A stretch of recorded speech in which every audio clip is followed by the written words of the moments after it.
안녕하십니까.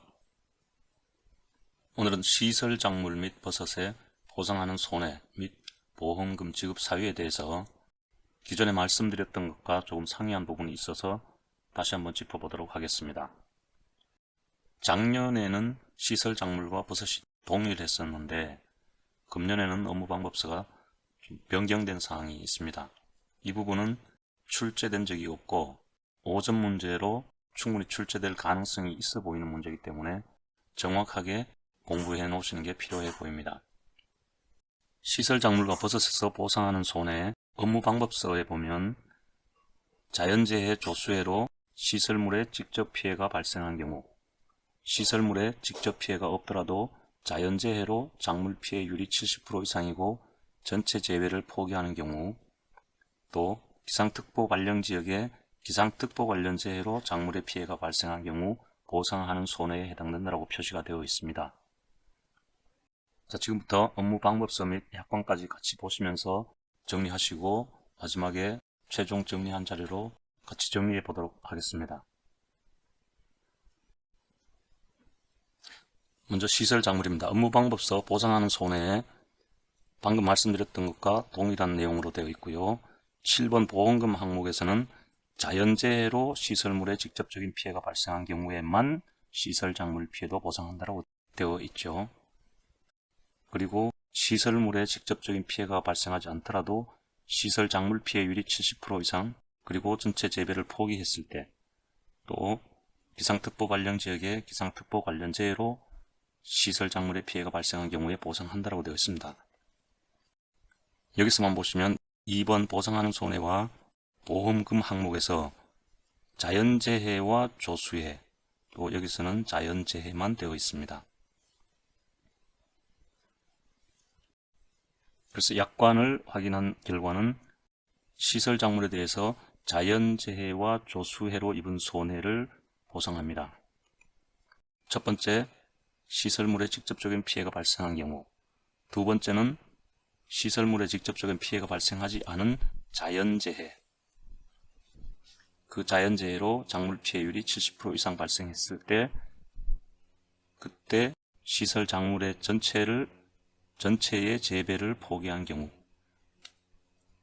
기상청에서 발령하고 있는 기상특보 발령 지역에 기상특보 관련 재해로 인해서 작물의 피해가 발생한 경우로 되어 있습니다. 따라서 시설 작물은 지금까지 공부하셨던 그대로 체크하시면 될 것 같고요.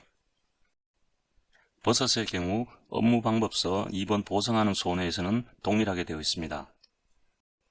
7번 보험금 항목에서는 시설 작물의 지급 사유, 보상하는 재해로 1사고마다 생산비 보장보험금이 10만원을 초과하는 경우 동일하고요.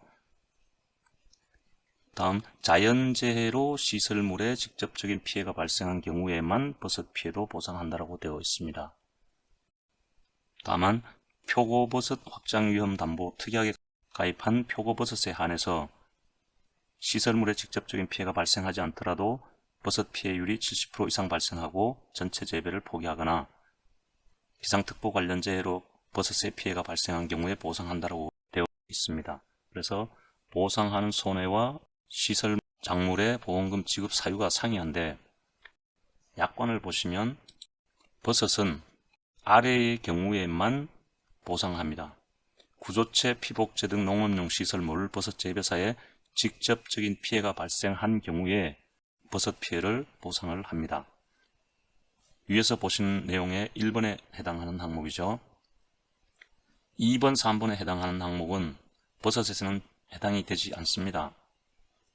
다만 표고버섯 확장위험담보 특약에 가입한 경우에는 방금 보셨던 보상하는 손해에 자연재해 조수해로 시설에 직접적인 피해가 발생했을 때 보상하는 그 항목에도 불구하고 아래의 경우에 한해서 자연재해 및 조수해로 입은 손해를 보상한다라고 되어 있고요. 그 내용은 2번하고 3번 항목이 되겠습니다. 시설물에 직접적인 피해가 발생하지 않은 자연재해로서 실질적으로는 여기 조수해는 해당이 없는 내용이고요. 시설물에 직접적인 피해가 없는 자연재해로서 작물 피해율이 70% 이상 발생해서 시설 내 전체 작물의 재배를 포기하는 경우, 두 번째, 기상청의 기상특보 관련 지역의 기상특보 관련 재해로 인해서 작물의 피해가 발생한 경우에 표고버섯에 한해서 보상을 한다라고 되어 있습니다. 이 내용은 버섯에서 금년에 새로 들어온 내용이기 때문에 정확하게 체크를 해 놓으시는 게 필요하고, 원예 시설 작물과 버섯에서 상이한 부분 몇 가지 중에 하나로 분명히 차이를 정확하게 해 놓으시는 게 필요할 것 같습니다. 종합적으로 정리를 해보면, 시설 작물과 버섯 보상하는 손해에서 자연재해 조수해를 보상을 하죠. 화재는 특약으로 가입이 가능합니다. 자연재해와 조수해를 보상을 하는데, 시설 작물에 대해서는 그 자연재해와 조수해로 인해서 시설물에 직접적인 피해가 발생했을 때 보상을 한다. 그리고 시설 작물과 표고버섯 확장위험 담보특약에 가입한 표고버섯에 대해서 자연재해로 피해율이 70% 이상이고 전체 재배를 포기한 경우, 기상특보 관련 재해로 피해가 발생한 경우에 보상을 한다. 암기노트 24페이지에 지급 사유에 대해서는 보상하는 재해로 1사고마다 생산비 보장보험금이 10만원을 초과했을 때 전액을 지급한다. 가입 금액 내에서 작물별로 공시된 단위면적당 생산비를 보상을 합니다.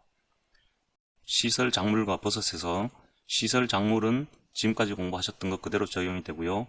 버섯에서는 1번만 자연재해와 조수해로 시설물에 직접적인 피해가 발생한 경우에 버섯 작물 손해를 보상을 합니다. 다만 표고버섯의 경우 확장위험 담보특약에 가입했을 때 자연재해로 70% 이상 작물이 피해를 보고 전체 재배를 포기한 경우, 기상특보 관련 재해로 작물 피해가 발생한 경우에도 보상을 한다.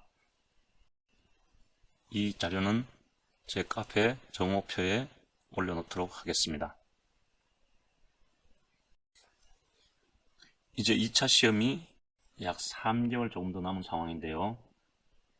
이 과목도 다음 주에는 1과목 암기노트와 마찬가지로 교보문고 인터넷 서점을 통해서 구입하실 수 있도록 하겠습니다. 앞으로 이 과목도 이 요약 노트를 기준으로 영상을 제작할 계획입니다. 계속적으로 많은 관심 부탁드리겠습니다. 감사합니다.